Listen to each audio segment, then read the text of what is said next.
എനിക്ക് ഡോളോ മതി, പാരസെറ്റമോൾ വേണ്ട, അങ്ങനെ പറയുന്ന ഒരാളാണോ നിങ്ങൾ? എനിക്കത് സീക്രട്ട് പറയട്ടെ, ഇത് തമ്മിൽ ഒരു വ്യത്യാസവും ഇല്ലടാ. ഡോളോയും പാരസെറ്റമോൾ തന്നെയാണ്. പിന്നെ എന്താ വ്യത്യാസം?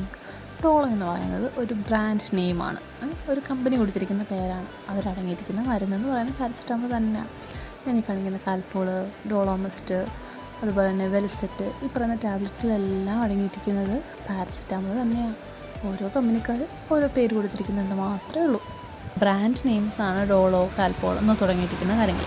ഇതൊന്നും നമ്മൾ ഓവറായിട്ട് എടുക്കാൻ പാടില്ല. കൂടുതലായ ഇതെല്ലാം ലിവറിനെ ബാധിക്കുന്നതാണ്. അപ്പോൾ ഒരു കറക്റ്റ് ഡോസ് ഉണ്ട്, അത് മാത്രമേ നമ്മൾ കഴിക്കാൻ പാടുള്ളൂ. ഇതൊരു സാധാരണ മരുന്നാണല്ലോ എന്ന് കരുതി ഒരുപാട് കഴിക്കുന്നത് നമ്മുടെ കിഡ്നിയും ലിവറിനെയും ഒക്കെ ബാധിക്കും.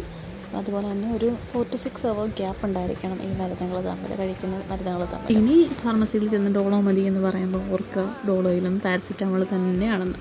അപ്പോൾ ഈ ഒരു കാര്യം നിങ്ങൾ ആദ്യമായിട്ടാണ് ശ്രദ്ധിക്കുന്നതെങ്കിൽ ഒന്ന് കമൻറ്റ് ചെയ്യണം കേട്ടോ. അപ്പോൾ എൻ്റെ ഈ ചാനലൊന്ന് സബ്സ്ക്രൈബ് ചെയ്ത് സപ്പോർട്ട് ചെയ്തേക്കണേ. Okay, by.